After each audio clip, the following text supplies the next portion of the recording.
book. Wow, I'm sure you are just like your parents. You are very determined. You are not afraid. This is a very challenging book you have chosen. Well, knowing your dad and mom, they are so brilliant. So it's like you are in the same your brother. It's like you are ready. Can you sit up? Can you, Babusha, you have to help her to sit up now. Babusha, you have to think ahead. Always be thinking ahead a little bit. Because you left her like that. You're okay now. I will just say that. Come on. You're okay now. The height is okay. Is the height okay? Is it not too much now? It's too much. A little bit too much. No. Is it okay? I think it's okay. Oh, you think it's too much? Yeah, good. Perfect now. Perfect. Only move to the left. Yeah, good. Yes.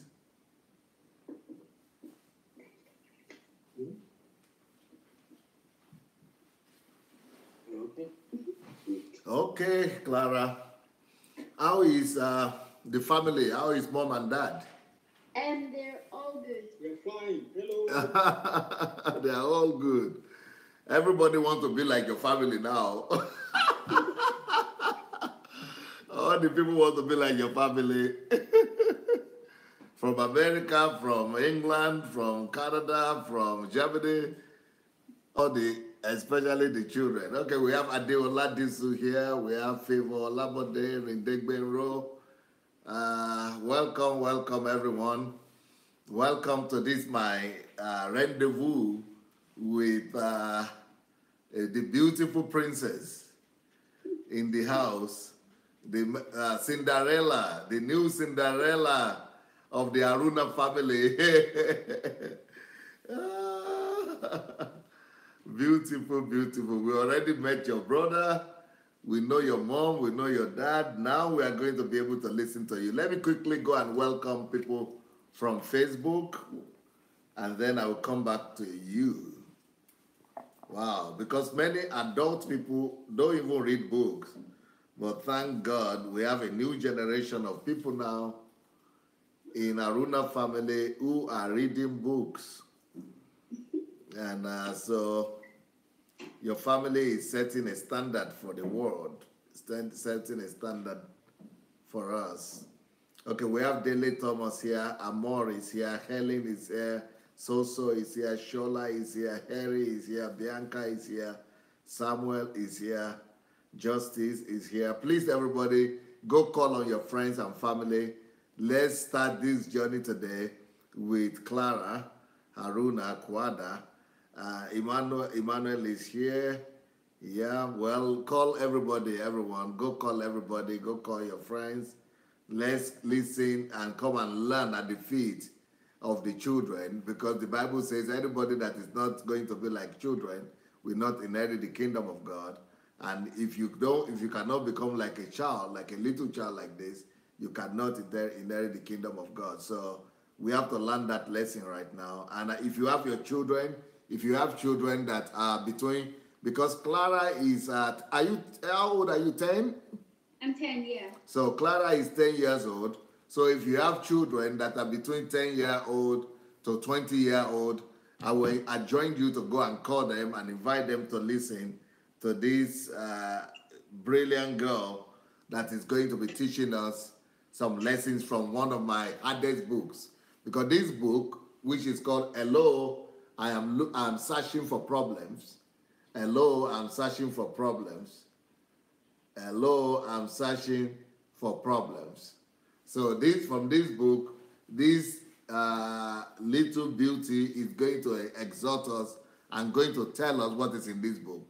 And Clara, if you don't know, this kind of topic, even adults don't like them. Because adults are always running away from problems. It's not only children who don't want problems, but since Jesus has said he's going to teach us, and he ordains strength, I think, through wisdom of the children and toddlers and children. So I think that we are going to receive strength, all of us today, through the lessons we are going to get from you. Now, Clara, what would you say about this book? Why did you decide to review this book here? Hello, I'm searching for problems. Yes, please. At first, curiosity, because like, shouldn't we be running away from problems instead of searching for them? When my dad showed me the book, I was like, I'm not sure if I should read it. I was curious to see what does Sunday mean by we should search for problems. So I decided to go and read the book, and then I understood what you meant. So what do you think the book means, or what do you think Pastor Sunday means through this book?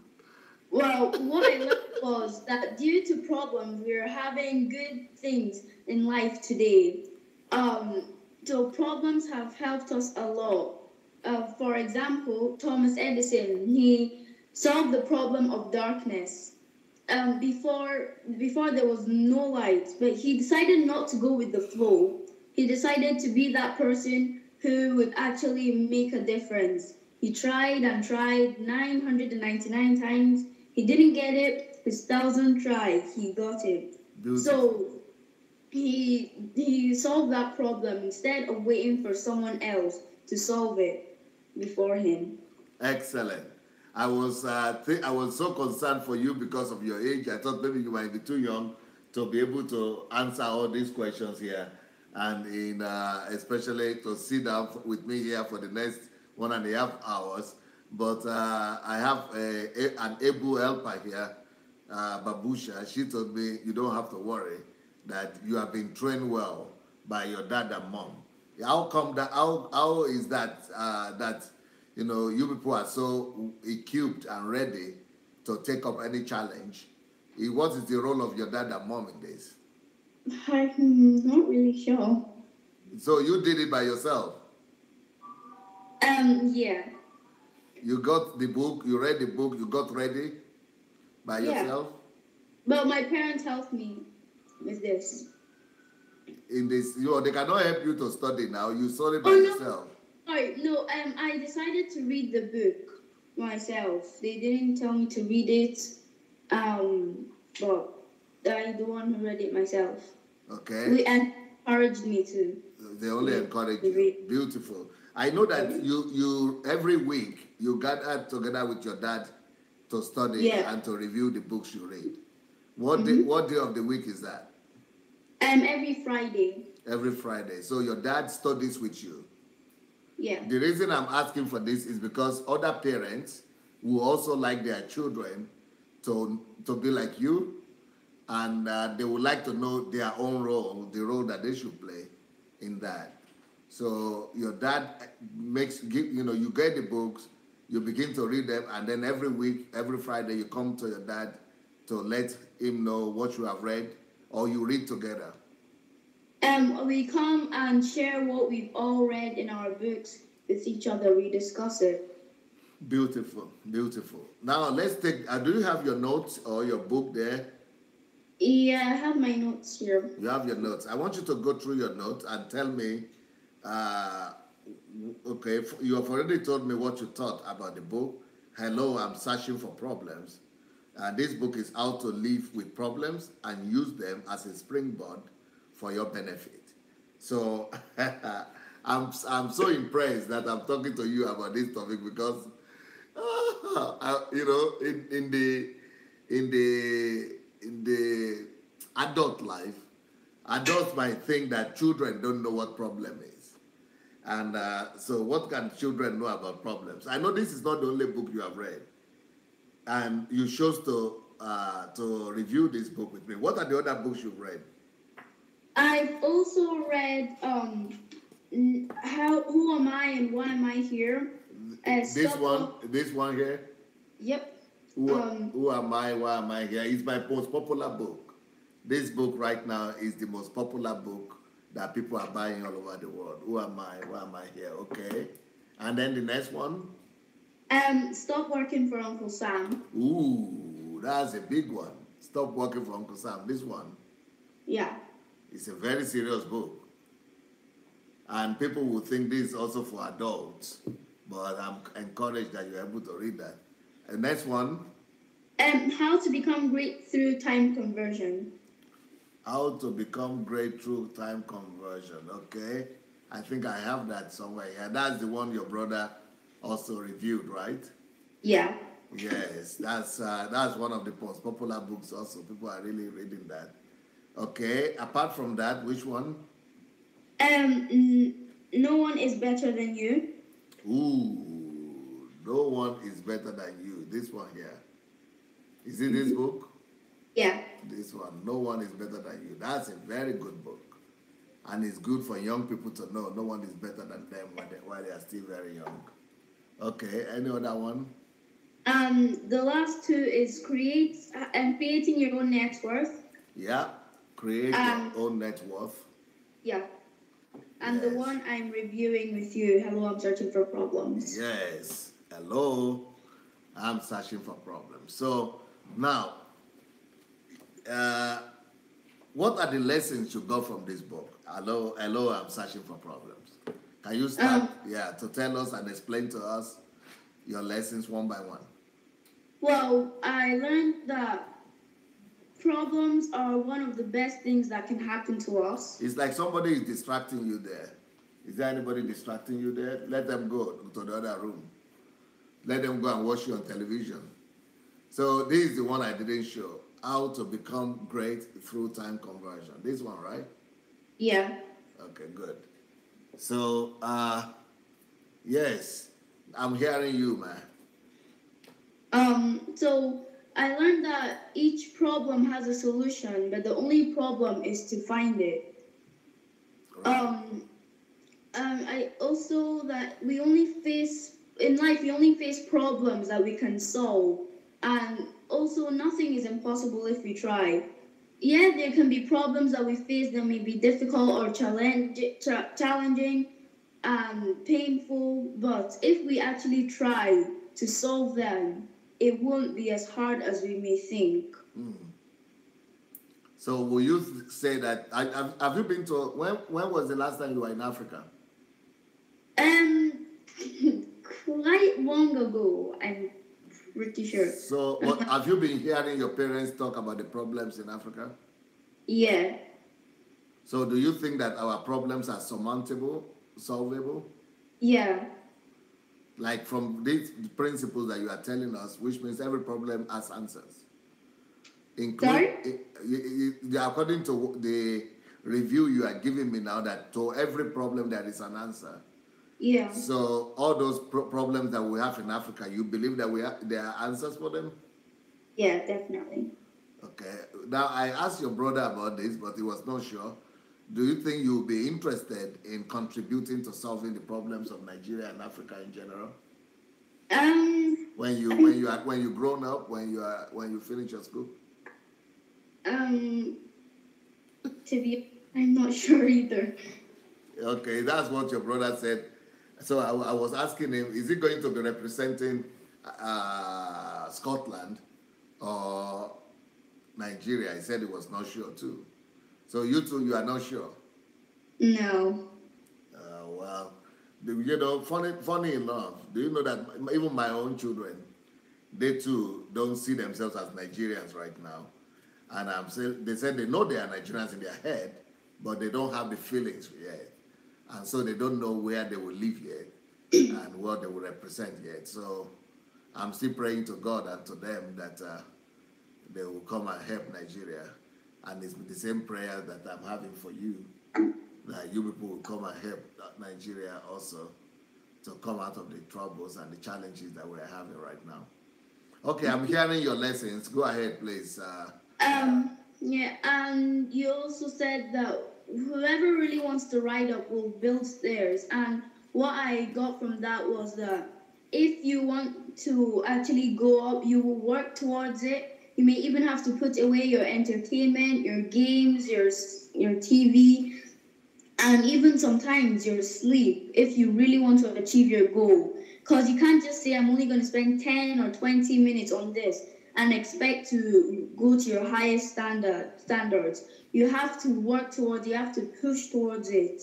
You have to really go for it, not just sit there and expect everything to happen for you very quickly. Beautiful. It may take some time, but it will still be worth it. Wow. You know what? You are talking about value system. What you just mentioned right now is a value system that has been destroyed in my country, Nigeria. And you know that it will take some time for us to provide solutions to problems, and that we've got to stick to it and work at it. But right now, in Nigeria, the country that I come from, and most African countries, the pastors don't even tell people these things. I mean, it's amazing that you, at your age, 10-year-old, you already know, what should be the right response to problems in life. And you have to stick to it and pay the price and, go through the process. But in Nigeria today, everybody is waiting on God. They want miracles. They want some pastors to go and lay hands on them and pray for them for the problems to be solved without them lifting a finger. But this is exactly the kind of messages that we are missing in our country today.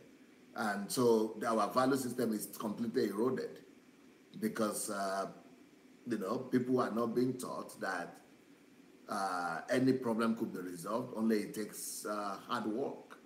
And so people are only going to God to come and resolve their problems for them. And that is the tragedy that our continent is facing today. All right, go ahead, Clara. So that is what I learned in chapter 1. I'm sorry, I also learned that if you can't change the situation, change your attitude towards it. Beautiful. But example I wrote down is like if your mind is on something else or you're thinking about something else and you can't really you're not really giving it your 100%, or if you keep thinking or saying it won't work, like you're having a fixed mindset, oh, this won't work, oh, I'm terrible at this, then you're not going anywhere. You're just putting more pressure on yourself. You're meant to be encouraging yourself instead of making yourself feel bad. So really have a growth mindset. Be happy, be positive, have positive thoughts about everything you're trying to do. If you cannot change the situation, at least change your attitude towards it. Beautiful. So instead of me complaining about the situation that I cannot change, I should just change my attitude and begin to derive something better and something positive from that situation, even though the situation is overwhelming to me. Excellent, excellent. More like that's actually what I've been doing here in Ukraine, because I'm supposed to go to Nigeria. That's what I have passion and burden for. But since I cannot change the situation where I am right now, I just changed my attitude, which is instead of just waiting and complaining and, crying, I started writing books. And that's the reason why we have this book that we're reviewing today. So I changed my attitude and I turned it to a source of creativity and a process of production. So I started producing things that are in my power to do right now. Excellent. Okay, go ahead. On to chapter 2 now. Thanks to problems, the world makes money. An example I got from my dad was Julius Berger. They were in a small, like almost unknown village in Germany. Yes. But they went for a visit in Nigeria, and they saw that the roads wasn't as good, the constructions weren't as good. So they thought and they said, we can do something about this. And now they are the richest village in Germany. They are known nearly everywhere. So if they had just left that problem, it still probably wouldn't know about them today. That's Julius Berger. Beautiful. Beautiful. So any problem is actually an opportunity to do something better, to make money and to create something out of that problem. Okay? Okay. Problem is, when God makes a gift for us, he wraps it in a problem. For example, Mary Kay, she we know her from her cosmetics and makeup products.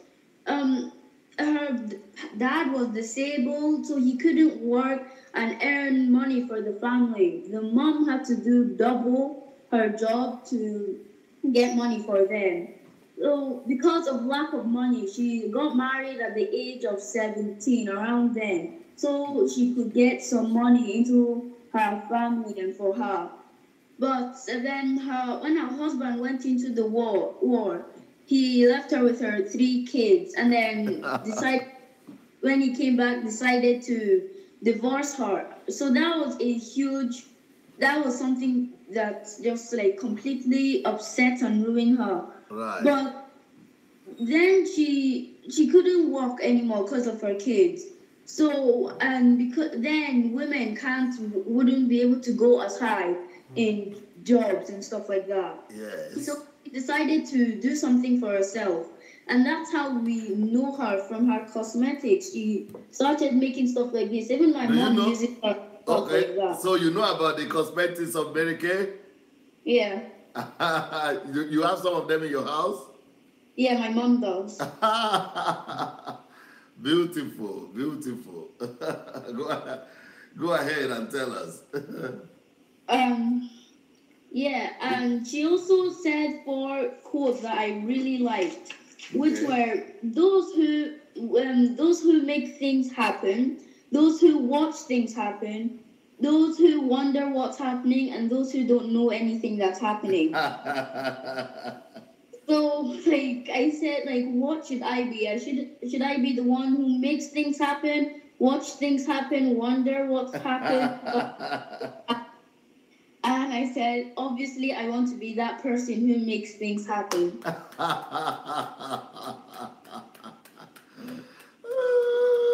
And what do you think you want to make happen in your world?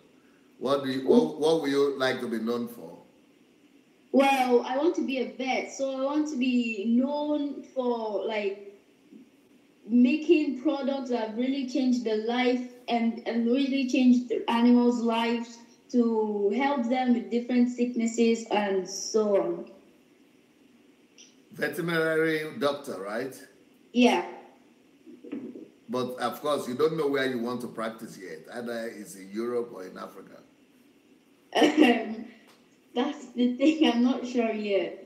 Oh, beautiful. Well, you know you want to take care of animals? Yeah. Do you have any?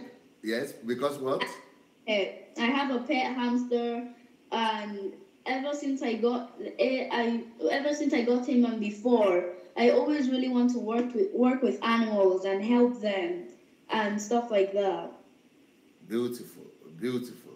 So you have a pet in your house. Are you the only one who has a pet, or your siblings also have? No, I'm the only one who has one. Because that's where your own passion is, right? Yeah. Wow. Are you the only girl in the family? Yeah. Wow. So you are well taken care of by everybody else, huh?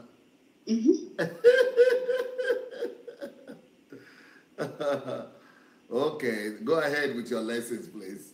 The last thing that I saw that was very interesting in chapter 2 was that we should turn any problem or misfortune into a blessing.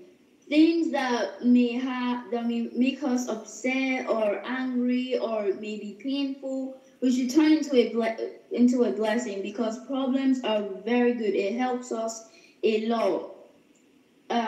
And that is what I learned in chapter 2. Okay, continue. On to chapter 3. Right. I learned that wherever there is pain, there is destiny. So, to me, this sounded like pain is like our starting place for our destiny. Yeah, our life is almost like a river on a boat. At times it may be wavy, stormy, but at times it may be smooth. So all those wavy times are building us up for stronger waves or stronger storms and all that. And also everything good in our life comes through pain. Again, same as the first one, our life is like a boat. So anytime there is something hard happening, something challenging happening, we should know that it's building us up for a much stronger one or a harder problem coming our way. So we shouldn't be running away from that at all. That should be something we should stay and stand our grounds and work on instead of being shy or upset and not crying about it. How I wish that Nigerian pastors and Christians who have been going to churches for all these years will come and listen to you today, because these are the values that we have lost in our country. And these are the values that we need to bring back. And instead of promising people empty promises and telling people that they can get something for nothing, they need to come and listen to these your values. And this shows that these books that I'm writing are very important for both adults and children. I didn't even know these books could be, beneficial for children like yourself. But this is a great encouragement to me. And I was, what would you say about the book? Is it difficult for you to understand, or is it easy for you to understand, or you needed your dad's help to understand? Well, at first I wasn't really getting it, because I was just like on chapter 1, and I was like, this doesn't really make sense. So I decided to talk to my mom and dad, and they started to explain it to me. Then later on in the book, the more I read, the more I understood. Wow. Yes, because a lot of the things that are there, they are not the normal logics. They are not the normal sequence of thinking. So you will really need to think. It's a high level of logic that is demonstrated there. You will need a much more complex. Somebody needs to think deep. So I'm so happy the way you are doing in this your review. Okay, please go ahead, Clara. So that is mostly what I got through from chapter 3. Okay. Chapter 4, I understood that problems are one of the best things that could happen to us. And it just depends on how we react to it. For example, the Titanic. We all know it was a tragedy, it was upsetting. But then the way that some people may have reacted to it was they might have found it frustrating, and they might have been angry, upset. But then the builders of ships then looked at it. They saw the Titanic and saw what was wrong with it. And then they're trying to find a way. They found ways to avoid stuff like that happening. So problems, yet that might have been very upsetting. But it also depends on how you look at it and react to it. So they might have stop for putting more lifeboats in. We're not sure, but the way you react to it or look at it from a different way can show you the good in what happened. So the best thing to do when you are facing a problem is not to run away from it. So you don't run away from problems? No. Do you know that a lot of people, adult people, they run away from problems. They don't know how to deal with problems, so they run away from problems. So this is a very good example that you are telling us today. Yeah, go ahead. So we should not be worried about the problems that come to us, because worrying, we know, can't take us anywhere. Worrying will just keep us in the same place or can even make it worse. Right. So problems should be something that we should be quite happy to have come our way, because problems will build us up once again. They will make us stronger and ready for the next time something like this happens. Genius. Brilliant. Yeah, go ahead. Now on to chapter 5. Everything that happens to us is for the better. If something upsetting happens, if something that makes you feel uncomfortable or makes you feel hurts happens, it all happens for the best. Because once again, it's building us up, it's making us stronger. Because God won't send bad things to us. He may let things happen, but only Right. for the better, only to make us stronger, to make us wiser. And Beautiful.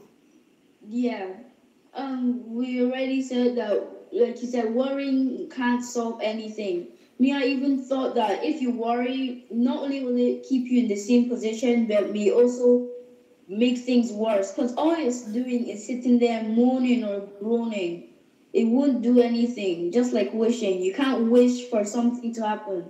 You have to actually do something instead of sitting there worrying. You can't just sit back and say, oh no, what's going to happen? What if this doesn't work? What if I get fired from the first day of my job? What if I'm not good enough?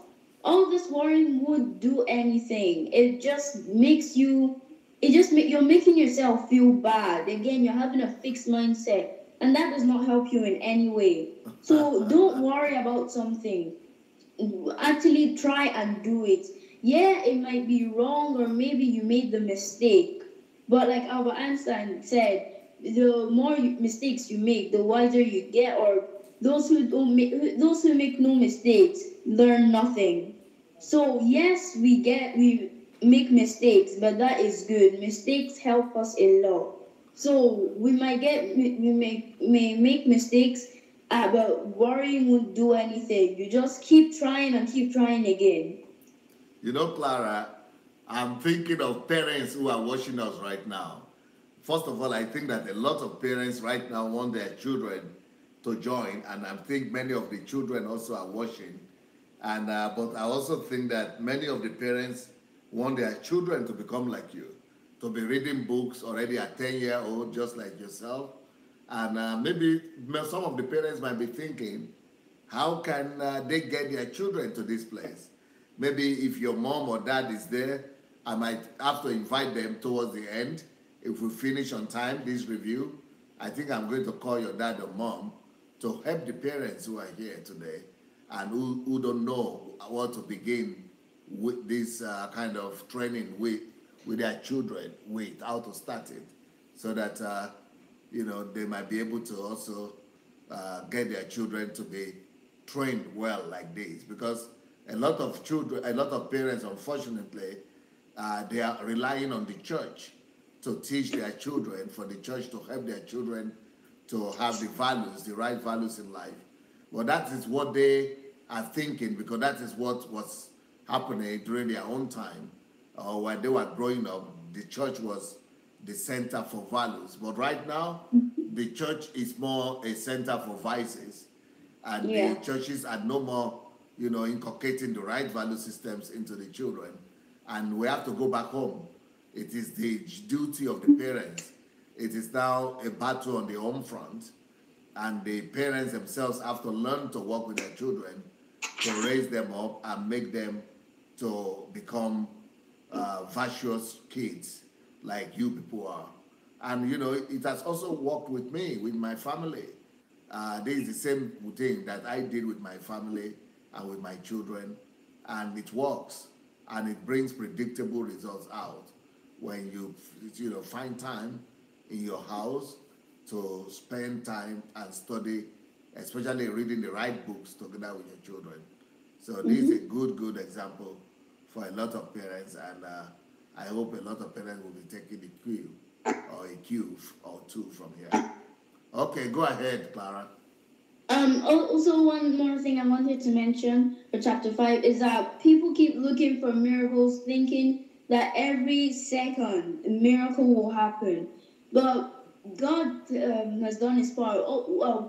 Actually, what we need to do is actually do our part. Yes, miracles are good. Yeah, we should be expecting miracles. But that shouldn't be everything what we need. Like everything that we're going for all the time. We have problems that we need to face, because not everything comes from the devil. Some things are just normal life situations that we have.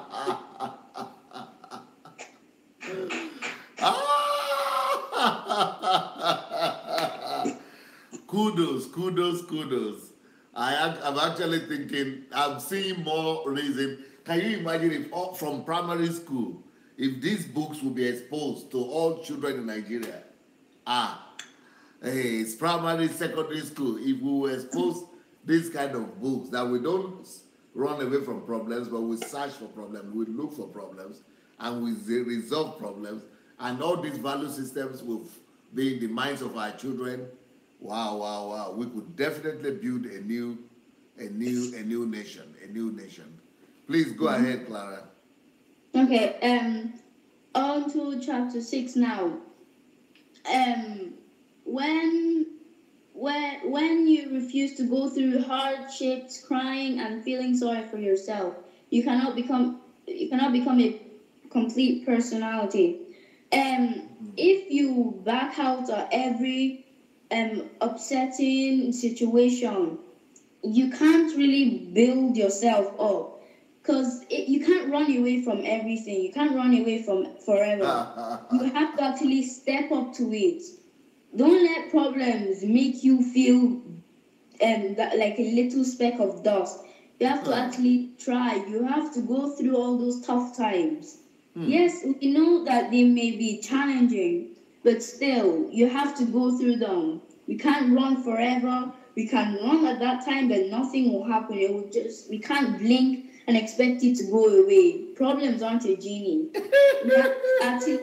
We have to actually do something before it goes away. Wow. You can't just blink 3 times or stamp your feet and expect that problem to go.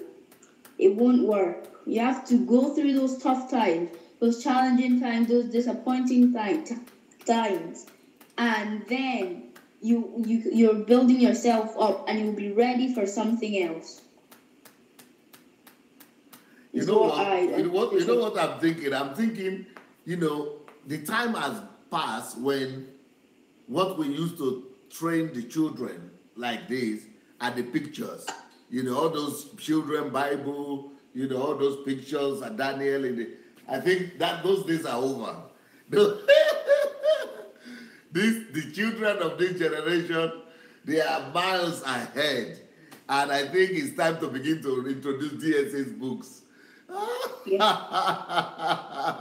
In the Sunday schools, everywhere, in the homes, in the families, instead of relying on all these drawings and all the little stories. I think now it's time to begin to bring out the real stuff.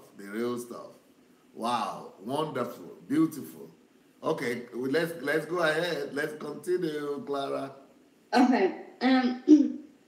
Every time we lift someone higher than God, we start to rely on them till we lose this person. Yeah. So, what I got from that is never to trust someone or start to lift them higher than God, because we can't trust man, or we can't trust anyone on this earth but God. God is always there for us, because then we start to rely on them our every second. Oh, I hope they will help me with this assignment. I hope they will give me the answer to this. Oh, I hope this will happen. And you don't know what they might be doing. You can't trust them. They may betray you. They might leave you there. Or they might be setting you up for something. So we may lose this person, like you said. So don't lift them higher than God, because you depend on them your every minute. Oh, the person you should be depending on is God. The person you should rely on is God. He should be the one you start and end with, not some person you find in your class. Amazing. Just unbelievable. Just precious. Wonderful. Yes, go ahead. And any problem we face can form our personality for us. And these problems that are coming to us can build us up, can make us a much better person than we may be now. It doesn't mean that we're terrible people, no. It's just that the problems that we're facing will make us stronger, will make us wiser, will build us up once again. It's our building blocks. every time we face a problem, it's like a new brick comes in, not something worn out or anything like that. So any problem we face, it builds us higher, forms a personality for us. Now, who says that black people are inferior? Who said that blacks cannot do anything? By the time you listen to these children, you will know that no, we are not inferior. Blacks are just the same as any other white person that we can do as any other culture. You see, the same. Only we have to be taught the right principles. We've got to be taught well. We've got to be equipped well. You know, these are the same principles that I'm teaching adults in Europe here. And now this is a 10-year-old baby that is giving me back the same information. I mean, just getting hold of the book, reading the book, and see what God is doing through a little child. And even adults cannot fathom this kind of wisdom, either they are white or black. So this is amazing. By the way, Clara, how come you are able to have so much light in your room? When your mom came, it was dark. Even when your dad came, it was dark a little bit. We got a new light onto our into your room, shining down here. Oh, okay. Because this light is really very good, and the quality of the camera, I think, might even be better than when your parents were here. I think we are having the best quality with you today. Yeah. Okay, go ahead, Mai. Back to what we were talking about, that everything that happens to us is for the better. I wanted to mention this, that Steve Jobs, when he got fired from his job, it was actually a very good thing for him. So he got fired from his job. People looking for another one that was run under someone else. Like you mentioned in Stop Working for Uncle Sam, we should work for ourselves, not for the system. So got a job of his own. He founded the company Apple. Right now, I'm actually using an Apple device. I see. In nearly every building now, there's an Apple device like that. I'm pretty sure.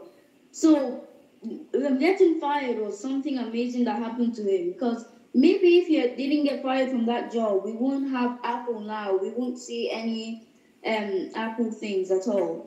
So if stuff happens to us, it's always for the better, as you saw then with the example of Steve Jobs. Excellent. So on to chapter 7 now.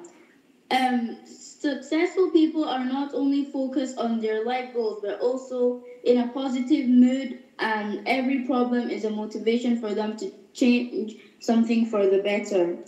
So successful people are not only focused on our goal, but they're also in a positive mood. Because some people could be focused on their goal, but always be angry or never be happy, or once again have a fixed mindset about it. But if you're successful, you'll be focused and have a good mood about it and change something for the better. And also you'd let people criticize you about what you're doing. But we should always be focused on our goal, and also be having a positive mood about our problem, about every problem that comes to us. Because if we're looking at it in a positive way, again, it makes the problem seem much simpler than it may be if you're looking at it if you're looking at it when you're confused or you're angry or something. And I'm thinking that even me, I'm having a second thought now that all these my books, maybe we should actually focus them on the children right now and help and raise up the next generation of Africans instead of, waiting for adults to wake up and to get out of church. Maybe we should get the children and get them to get the revelation, to know the truth. Okay, go ahead, Clara. People who are racing towards their goal can play against all the odds and swim against the stream. What I got from that was that we should always, people, when we're racing towards their goal, can, what is I'm trying to understand? I'm going to skip that. We're going to go into a different one. Yes. the way we think will either motivate us or paralyze us. So, if we have a good thought about something, how we're thinking about that problem will motivate us. It depends on how you're thinking about it. If you're saying, yeah, I think this will work, or I think this will go here, this will happen, and have everything in order, thinking about it thoroughly, you'll be motivating yourself. But if you're thinking about something other than that, if you're thinking the direct opposite of that, this isn't going to work. This is just flipped upside down. What's the point of me doing this? We can't do anything. It's the exact same thing as worrying. So the way we think really matters. The way we are thinking will either motivate or paralyze us. So keep your thoughts well. Put a boundaries around your thoughts. Don't think outside the box, yes, but don't get too carried away and then start thinking things won't work. Yeah. So keep thinking about you can even say to yourself motivational speeches instead of just sitting down and doing nothing and just expecting something else to happen. Great. So that is what I got in chapter 7. On chapter 8 now. Everything in this life has to be paid for. This life isn't easy. Life isn't meant to be easy at all. We will go through very hard times, but in the end, everything gives us a reward. So we can't really expect everything to come at us. We can't expect someone to say, oh, I'll give you this job, or oh, I'll give you a really good university, or oh, I'll give you money. No, things don't happen like that in this life. If it did, don't you think there will be no one on this road? There will be no one sitting on the roads wanting money, begging for money. Everyone would probably have a mansion everywhere in this world. There will be no thieves or nothing like that. So life is challenging. We all know that. So we need to know that we need to be expecting problems. We need to know that problems will be coming our way and not to be scared by them. Right. So you will know that life isn't easy. We all know that there's very tough times in life that we face. And there's also very times that they may seem easy and smooth. So life, again, is like a river. So we have to be expecting challenging things, not just easy, straightforward things at all. But like again, nobody will be on the streets. There will be no pollution or anything like that. Is what I got there. And there is also no success without pain or difficulties, as there is no success without problems. Again, you can't. If you think that you can get through life with no pain, no problems, no difficulties, no health issues, no nothing, then you're basically dreaming, because it doesn't work like that. You can think that as much as you want, but you see on the news, there's always bad stuff going on out there. So there is difficulties and pains that will be along this life's road. But we need to stay strong. We are not to give up right in the middle. Things can be really challenging. But once again, don't give up. Of course, we are going to face problems. Of course, difficult things will come our way. Of course, all of these will happen. Not really a surprise.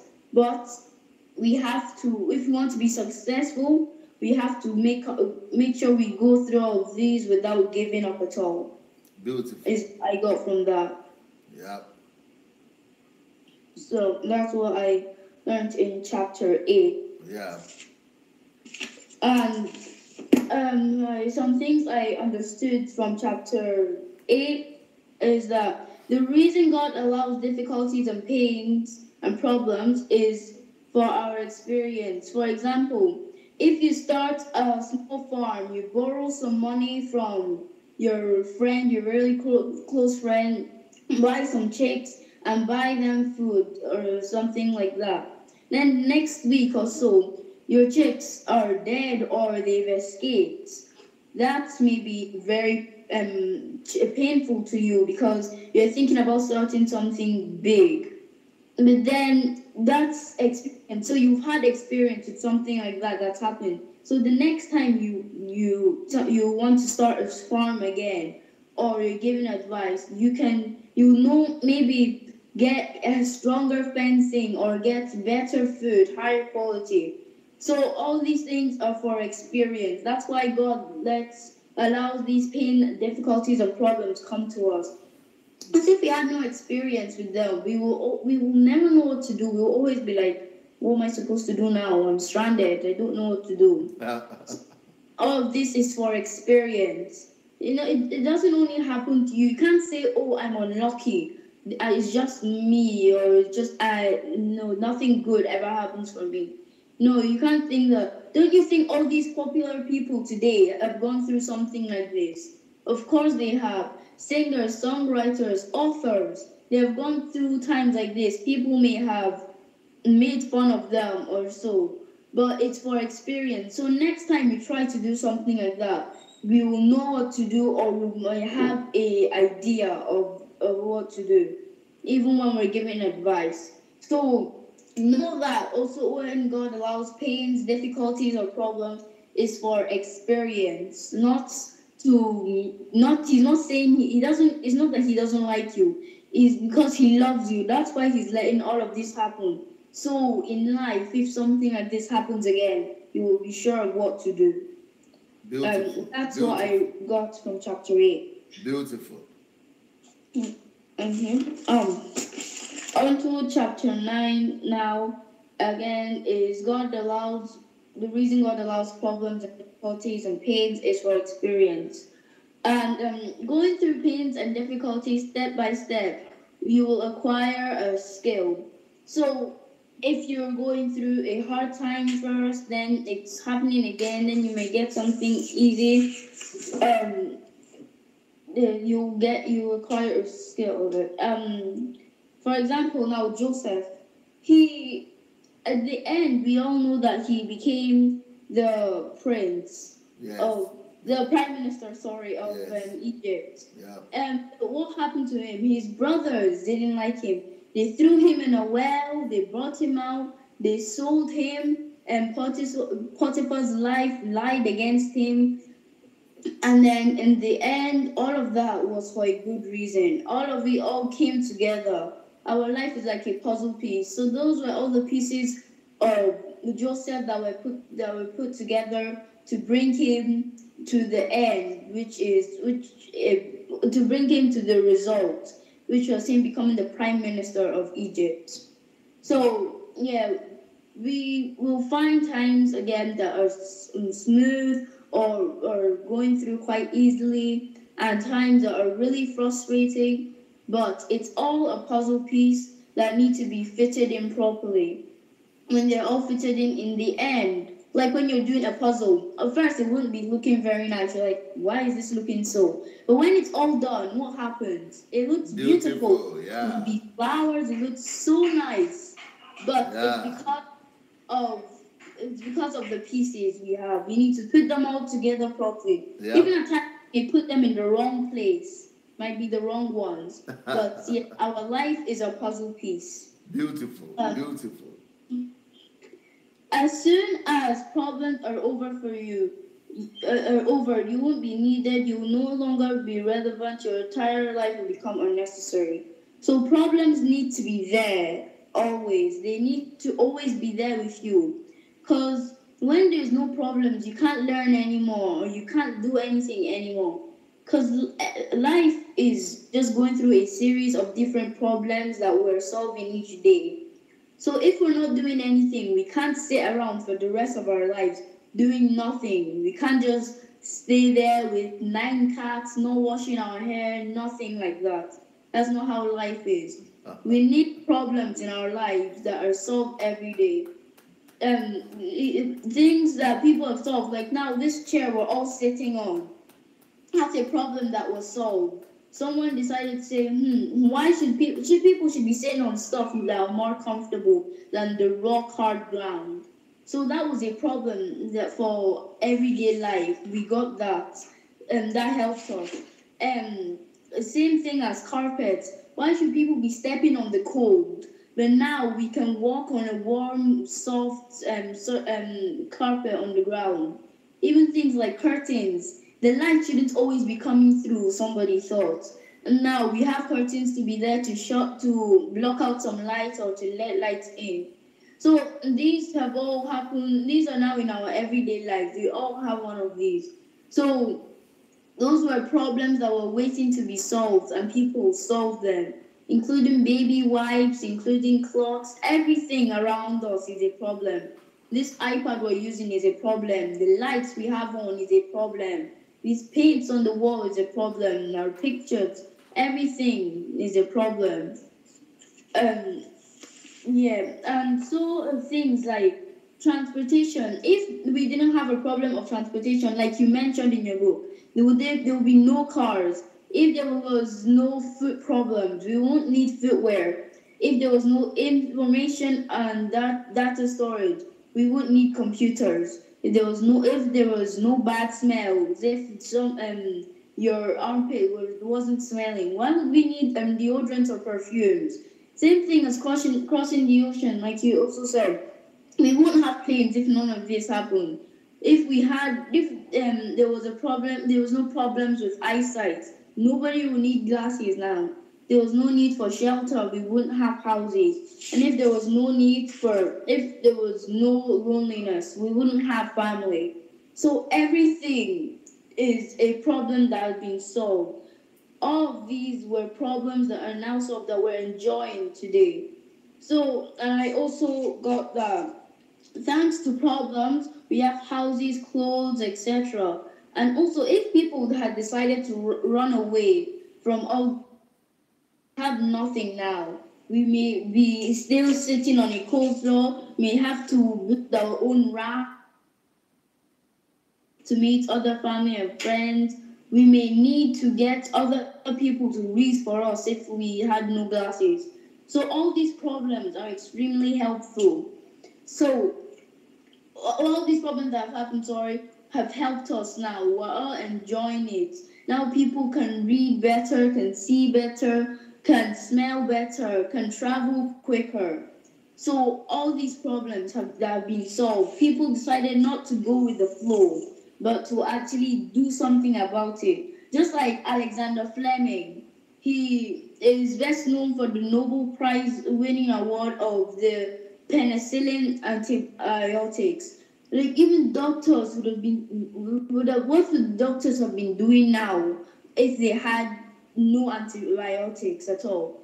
But thanks to Alexander Fleming, we have these antibiotics that have helped people so much.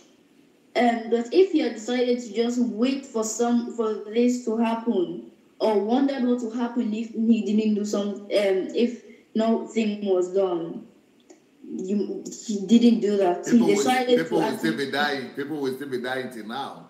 Yeah, nobody will be living so long. Now they will be still in the same pain, same disease. But he decided to do something that would change people's lives for the better. So now we see that why problems once again are really good. That is what I learned in chapter 9. Beautiful, beautiful. Some people, I think, right now everybody should know that DSA's books will really revolutionize the lives of these children. And if everybody that has children or grandchildren, I think it is high time we begin to copy the family of Haruna, and we begin to do this with our children and begin to train our children in the way that they will go from while they are young. Wow, beautiful. Go ahead, Clara. Okay, on to chapter 10.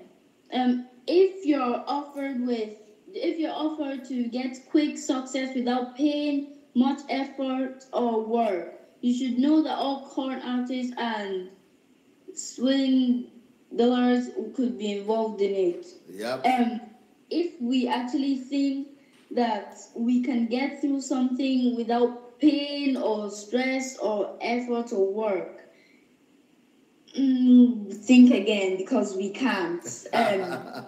It doesn't work like that. It's just like saying, if I throw a penny in the wishing well, oh, I will get a wonderful house, I'll get a wonderful job.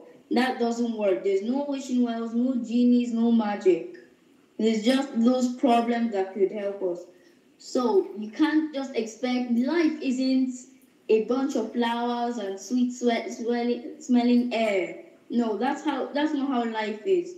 Life is something that can be painful, can be hard, that can be hard at all times. So we can't really say that we can't really want this to happen. We can keep dreaming about it, but it's not going to really work, because until we do something, yeah. So we have to work hard for this. We have to push. We have to strive. We have to work hard. We can't expect other people to do everything for us. Just like our parents can't choose our job. Our parents can't choose what we're going to get in the future. Our parents can't choose how good we do in school. It's us who has to do it. We may get tests and fail, but that's how life is. It's all, once again, puzzle pieces to show you a beautiful picture. So don't really think that you can have success with no pain, no work, or no effort, because you can't. And that's what I got. Beautiful. Thank you. And the road to achieve any goals takes you through difficulties and pains. So there's no shortcuts in life. All shortcuts can get you into deeper, worse things. Yeah. So the best thing to do is just to take the normal road, take the long way. Yes, it's long and it's painful. We all know, we've all been through it. Everyone, no one is lucky in life. Yes, you can have favor, but still you have to go through all of this. But God can't really give you the perfect life. He wants you to try and do stuff. You can't always rely on, you're to rely on God, but you can't rely on miracles every minute. You can't rely on your pastor to lay hands on you and say, oh, you will have a wonderful life, you will get a mansion, and you will have beautiful children. No, your pastors can't do that. You can't want them to do that for you. They can give you guidance, but they can't magically prophesy and say, oh, this is going to happen, this will be so. No, it's not like that. It doesn't work like that. So if we want to achieve our goals, we have to actually go the long way. It will be painful, it may be tiring again, but the more we work, the harder we work, the closer we get there. So basically, you have to keep working hard. Don't give up halfway, even though that may be the most challenging time you've ever faced. But still, it's for your own good. It will build you up, make you stronger and wiser and better than you are right now. Is what I got from this. Excellent. Yeah. So yeah, always remember that nothing comes easy in life. Life will be tough, challenging, and upsetting, hurtful. You will get betrayed by friends, even friends you may think are close. But once again, it's not all sugar and sweetness. Life, we have to work hard for it. That's what I understood in chapter 10. Wow. Beautiful. Thank you. Yes. So, on to chapter 11 is that soon as you get rid of the pain, the first thing you will get is relaxation. So, when all those hard times are done, when you're through with that painful time, that's your puzzle completed. That's when everything is finished. But of course, you're still going to meet stuff. But that's basically your border done. That's you. So you'll be relaxed. You'll feel happy. You'll get some breeze in. No more. You won't have to be worrying. But always keep yourself prepared. Just like if the queen is coming, but she didn't give you a specific date, yeah, you keep your house tidy. Keep tidying it. The queen doesn't come. You still keep it tidy. The queen doesn't come. That doesn't mean you say, oh, no, I don't think she's coming. Then it might be that day that she came and your house is messy or not tidy. Or you've not kept everything well. So you have to always be careful because things will come that may surprise you. It's like you never know. Like in Scotland, it can always rain. You'd never know. It's sunny, it's bright and warm. When you step out, that's when the sun goes. So you have to be prepared. That should be your raincoat. You should always know that something will come up. So life can things in life can come and surprise us. But when we're done with the pain, we'll be relaxed, and that's something we have to be cautious about when we're relaxed. Yes, we shouldn't be half and half because you might as well not relax. If you're relaxing, relax all everywhere, but also be cautious. Yeah, and if you have no pain, then you can become a problem for other people. What I thought this meant is that if you are going through an easy time, everything is perfect, and then things may get to your head, and then you can just spend your money anyhow, buy the latest fashion or latest stuff, and then others will see you, or you keep bragging about it. Others will see you, and then they could start to be jealous of you. They may start working overtime to try and be you. Yes, we should set an example, but we should set a good example, not an example that will make people jealous of us at all. Beautiful. Beautiful. Wow. We need this value revolution in Nigeria urgently.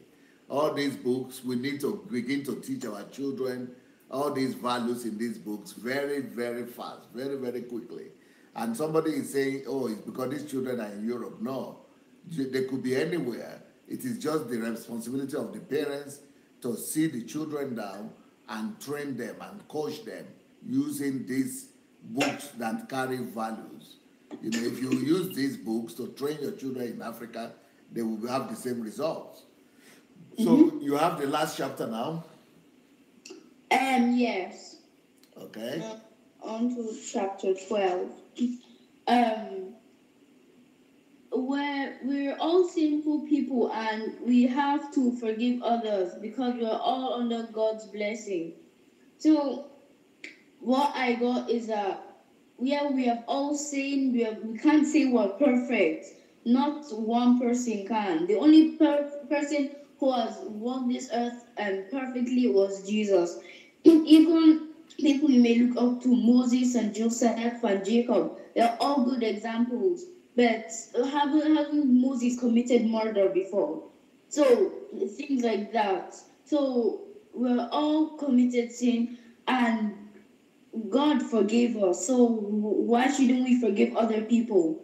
We're all created by the same God. We're all under His blessing. So forgive those who may have offended you because God forgave you. So you can't really want God to forgive you for everything while you're still committing a sin by not forgiving others. You're still holding a grudge, which is what God doesn't want that. Beautiful. What I really liked that you wrote was all of us are created to solve problems in this world. We're all here for a purpose. Like you wrote in Who Am I and Why Am I Here? We weren't just to come here to fill up space in the earth or to give other people a chance to have children. We're all here for a reason. And in this book, You're saying that we're all here to solve problems in this world. And yes, that is true. Me and my whole family believe that that is what we're meant to do. So if you may not see the problem now, or you may see it now, but remember not to run away from it. And this book has really helped me. Now I know. Before I was like, oh no, what if this happens, mom? Or what if I don't get selected in this competition for gymnastics, mom? What do I do? What am I supposed to do? Maybe I should just not even compete in it. That's what I was thinking before. But when I read this book, I saw that problems should be something we should be searching for. It should be something that we should be happy when it comes to us. It will build us up for much stronger things. So, yeah, your problem, you may see it when you're older or at this age, but we're all here to solve some problems in the world. We're not here to fill up space, or like people may tell you, or people may say you're just here because you're lucky, or because anything. People may just say all sorts of stuff like that. But that is not true. We're all here to solve problems in the world. That may be our calling. We don't know what our calling is, but in our calling, there will be a problem that we need to solve. Is what I learned in chapter 12 and the whole book mostly. Brilliant, brilliant, brilliant. 10-year-old girl has just told us lessons that majority of adults that are alive today don't know. Majority of adults that are alive today are running away from problems. And this girl took the most challenging book, hello, I'm searching for problems, and just scattered it, demolished it, and just brought wisdom out from every chapter, and just make us to look as if, what have we been learning all our whole lives? Wow, wow, wow. You know what? I think that a lot of parents that are watching us now might be thinking, how can they start? So let me ask if your dad is there or your mom is there to come. Mom is here. Okay, so we will need one of them, mom, to come and help the parents to know if a 10-year-old girl could be this sharp and smart, what are they doing right? And how can they, because they are sending, in Nigeria, in Africa, and in Europe, people are sending their children to Sunday schools and Sunday classes, but they don't see this kind of result. So what can the parents do to make their children also become like this? So if Mommy Macrine is there, please, we need your attention. Please come and help us. Thank you so much, Clara. Good evening, DSA. Please, you want to sit down, ma? Wow, wow, wow, wow, wow, wow, wow. We're all awestruck here. Struck, struck. Yeah. Amazing. But parents are right now, they say they are in trouble and their children are in trouble also. But where can they start from? Thank you, DSA, for the opportunity. Honestly, you're raising giants even among the children. My children are addicted to reading your books now. And I think they've set target for themselves, to finish all the books we can get for them. Wow. Yeah. So, but one thing I know... everybody wants to see who the mama is. People are asking, who is the mom? Who is the father? People want to see who gave birth to these children. Now you are saying the mommy. That's me, I'm Clara's mom. I'm a mother of 4. I just picked something from when Anna wins. Sorry, Samuel, you picked something. Took him to go and get. Say that again. You picked something from. from 1 Samuel, when Hannah weaned her baby and then took him to go and grow up with the priest and all of that.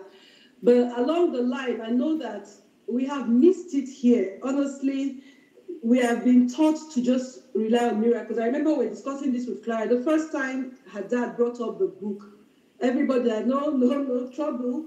Clara said, should I be searching for problems so that I can suffer or what? Okay, let me check what's in that book. I didn't even read it. I only got to read it now because Clara's going to review it and she was like, Mom, okay, we're going to talk about the book. So I had to read it, but we can't, like she said, we don't just sit. We know we've been taught miracles, favor, breakthrough, just wait, just pray, just confess, just speak.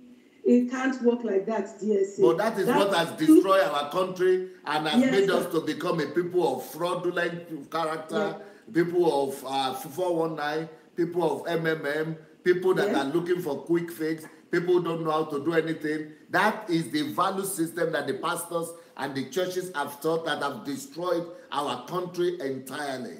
But this thing that Clara has just spoken about now, this is what developed Europe, and this is what we need to restore back to our society, and this is what can revive and restore our nation. Absolutely. We need it, sir. We have to challenge ourselves because we know the Bible says, "Seest thou a man diligent in his ways?" Diligence has to come in. There is no shortcut to it. We can't sit back. I was talking with a lady I met on this platform. We met on this platform and like so many other people, and we got chatting on Messenger, and then we started talking on phone.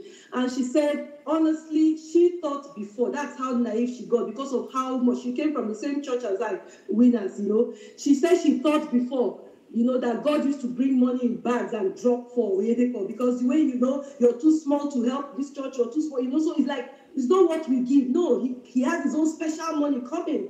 That's because that's how we have to do. So but we have to work hard. We have to do what we have to do. Somebody said maybe because these kids are in Europe, and like you said, it doesn't matter where they are. My kids started from 3 years old. I begin to introduce them to reading, and my kids can recite various scriptures. They can recite all of Psalm 91 from verse 1 to 16, including my 4-year-old. They can recite Psalm 121, all of it, including my 4-year-old. We learn scriptures like that. I started teaching them from 3 years. They begin to read, begin to memorize scriptures and all of that. We also read books. So many books that we've read, I don't even want to call their titles because we're detoxifying from those ones now. Thank God for meeting you. Honestly, thank God for these development books you have brought. And like I ask my children, whenever they You call them development books? Books, yes, sir. Yes, sir. That is an interesting quotation there. Connotation there and phrase. Why developmental books? You can't read your book and not have something to do with your life. You can't read one book and not change your life, or not. You will not change it, but that's not because the answer is not there. It's because you have refused to.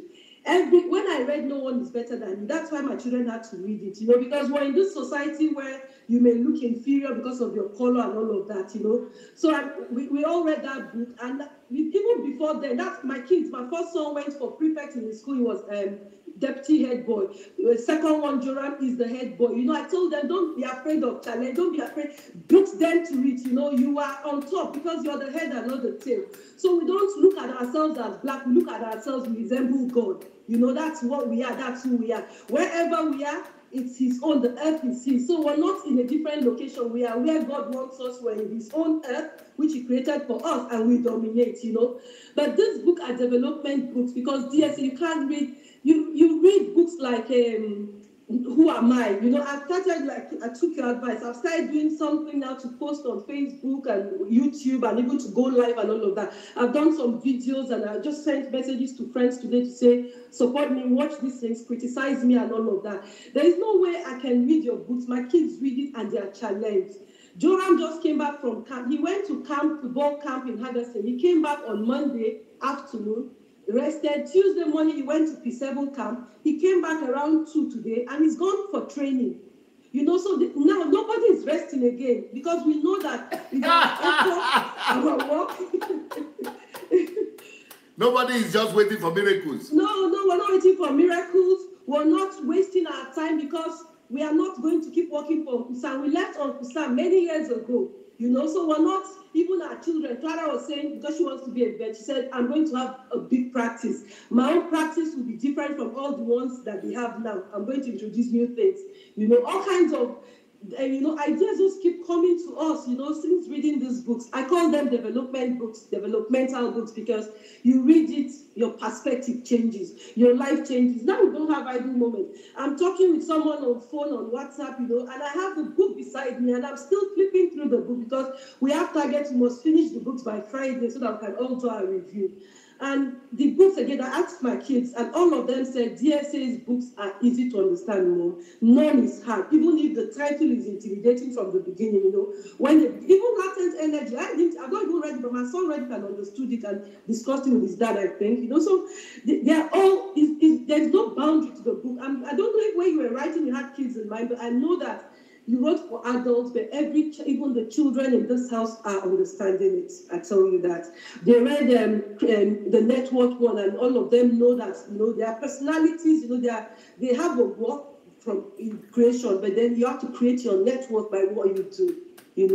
And I'm reading, I'm a person, I have a personality now, so there's just no way about, no shortcut, we just have to do it. I encourage mothers, what I do, we call it covenant time, we take time out every day, 30 minutes minimum. If you want, you can extend it. If the kids are much younger, you can do it 20 minutes or 15, Let it be a set time, a set every day.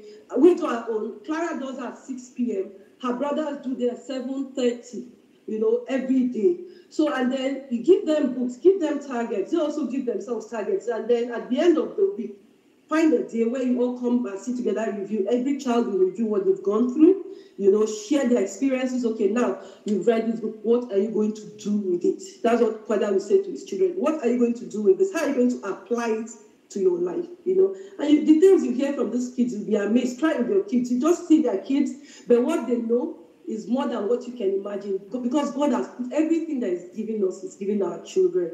That's what about parents saying that they are depending that the church will do that for them? Yes, they will wait for long, sir. The church will not. I've been in church for 25 years or more. Church will not do it. I have a friend who left Living Faith as a deacon in 2013. He said to me, Macron, everybody I left, they are still the same. I'm not saying people don't get blessed. I'm not saying people cannot move on. So that's not what I'm saying. But for those that are waiting, that is the blessings, the pronunciations or the pronouncement or the prophecies from the pastor's mouth that will make you. No, sir. Because you're also a pastor, you're also a priest by yourself, because God has ordained us, or you can pronounce those blessings upon yourself. And they work, but it will not be without you working. Jesus said, my Father worketh, hitherto I work. I read that in the book of John. We must work. We must do due diligence. We have to go through the process. There is no shortcut. You don't follow. The Bible says narrow is the way. Wide is the one that leads to eternal damnation. So not the easy ones, not the beautiful ones, not the cozy ones. We have to work hard. We can't rely on, in our church we have those declarations we declare every day, like 40-something, 50-something of them. That is not what is going to do anything for you. You read, you apply, you search, you think, you study, you work hard, and that's just how it No, is. you are talking about the adults, but they are talking about their children. That even the reason why they are going to church, they know that it might not help them, but that it's at least the children, because if they don't go to children, as if the church will raise the children. Church will not raise children. Even when I was in church, even when I was in Nigeria, I was very active in church. People were still bringing their children to me. I was doing Bible club. I was doing after-school clubs for kids. And then long vacation, I'd do some summer programs before I travel for my holiday. Even pastors used to bring their kids to me. Sunday school, we do it. They won't even bring them. Because some parents really don't have time, but we have to create time for our children. The church will not give man. The church, sometimes we beat your children for it. They will knock their head. They will tell you, can your bishop forget? Can your pastor forget? They will put a different doctrine in your children and make them even fearful, make your children even timid. It's not church. Church will help in the way to help, like, you know, when you go to church, keep your children in Sunday school so that they won't distract the main church. The Sunday school teacher, she finished training herself and her own children, first of all. You have to do your own work, ma and sir. We have to do our work because we're responsible for these children. The Bible says, train up a child the way he should go. It did not say church should train up your child for you. It says the child left to himself bringeth shame to the mother. The church, the shame is not going to come on the church, it's you. So you can't leave your children for Sunday school. If it's only on Sundays when they go, they just sometimes they put TV for them to watch, or then just go through some verses. If they forgot the one they told them last week, they will beat them for you. Is that how to train the child? Let your children begin to read. A child that is 4 or 5 years old, they can read, and at least I believe so. All my children start reading at 4. So I know when they start reading, start introducing them. Don't even think that these things are too much for them. You start with the small books, but be reading to them and be giving them to read. Everybody on that. My 4-year-old, when he's covenant time, we let him watch some Bible stories and all of that. Also, when we're sharing all those things, he sits with us. And then he will know when Babusha was talking with Clara, he was even counting books. Who am I? Where am I here? And all of that. It's not too early. And please don't rely on church. And don't teach your children that miracles will do it for them. Let your children know that they have to study to pass exams. They have to work hard to make it in life. They have to go through problems, and when problems come, they should not run away. They should face it head on, you know, fair and square, and then solve it. Because DSA said in one of the series I'm listening to, you know, you precede, the problem precedes you. The problem has been there. Then you are brought in as a deliverer. You're sent into this world to come and do it. You're not here to occupy space, you know. You have a role to play. You have a mission to accomplish. You have a problem to solve. Your children have problems to solve. In schools, they can look for your own children. You know, they get picked up in various things because of, you know, what you do with them. So let's just encourage them and push them up. Let's make, I read one of the comments on YouTube. You might say her daughter will see trouble today. She must start reading. And I like that, you know, these children are coming up, not to show, but it's to challenge us, you know, so that we can all sit up. By the time our children are developed like this, using these materials that you're giving out freely, there's no end to where we were 10, you know, there's no end to it. One of the points in the book, it says if you want to, you know, climb high, you have to build steps. Or stairs. You can't just arrive up. How? You want to blow yourself in a balloon or something. You have to climb. You have to build the steps and then go on it ladder by ladder.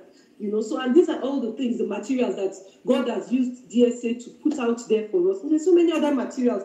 So you won't say it's only about DSA, but just try the books. There is not one book that I've read that is not pushing me to read the next book. Honestly, they're just all invaluable materials. They're all masterpieces, and we can't stop thanking God for you, because if we had not come across, I don't know how the story will be. We've been doing our best, you know, but now we have value. We have substance, you know, that we're holding on to, that we're using to work. There was the last time I spoke with Joram, he actually said that the Sunday schools were discouraging him, that he didn't want to go to Sunday school. That yes, it even got to a point that he liked more, he even would rather go to school classes than go to Sunday school. And that the things that the church was not developing him. I don't know if you... Yes, sir. Yes, sir. He actually told me he wouldn't go to church at that time, and I was wondering why. I didn't know that they were facing, they notice, they see all the things that happen, not just directly to them, even the things they do to other children. When it's Sunday school, auntie will say, you forgot your Bible. Can Oyedepo forget? I see they make these pastors like infallible. It's just God that is infallible. And you put that kind of fear in a child. Child is going to Sunday school. You see their eyes shaking, you know, they are afraid, they are concerned because of how auntie will go and talk to them, you know. I've been in this house where somebody phoned Joram and said, please, what is the memory verse for last week? Because I don't want to go tomorrow and be shouted at, you know, or they'll send them to the smaller children's class and all of that, you know, even embarrass them in front of their classmates. Joram said, Mom, the secular schools don't do that to us. They don't embarrass us. They don't scream at us. They taught us nicely, even when we're wrong, even when there's a problem. You know, they don't scold us like that. I think Joram was having that problem. I didn't even know. He went to school. He discussed it in they have a place called Place to Be in their school, where you can go and express yourself if you're facing any problems, you know, and all of that. And he told them there, you know, so they said to him, talk to your mom. If she doesn't respond, come back to us. That was when he told me. I now looked at the situation. I said, no, you don't have to go through this. I said, and I told my pastor that, I said, what God has helped me by the help of the Holy Spirit to build in my children, you know, self-esteem, self-confidence, which I would have lacked, you know. everything God has helped me to build in there. I will not let any church, mark it, sir, any church, I will not let it break it down. I will not let any institution, organization, group of people, government or system, to kill that. But Joram was saying that, one of the reasons he didn't want to go to church again is because when he goes to church, everybody keeps on talking about bishop. Yeah. That he thinks it will never be great. That only bishop can be great. All of us are just nothing. All of us are just down there. It's only bishop. So bishop is the only one. That is the ceiling. That is the... Yeah, that is the... Every example is bishop. If you forget, bishop can't forget. If you do wrong, can bishop do that? So they at some point, they felt like, no, they can't grow too. If only bishop is the one, then what are they going to learn from there? Since, God is no longer their role model. He said, no, it can't be so. If they can't teach him that he can be great by himself, God can raise him up to that standard or even surpass bishop, then there is no point he goes, So they are sensitive. All these are children, they are sensitive to this kind of thing. So why are parents still inferior? But so the parents themselves are living in delusion and deception by thinking that it is that church. In fact, some people are saying, I don't want to go to this church again, but for the sake of the children, I'm taking the children. But the children are actually being taught the opposite. They are actually being discouraged. They're actually, being broken by the same church that they said they are taking them to.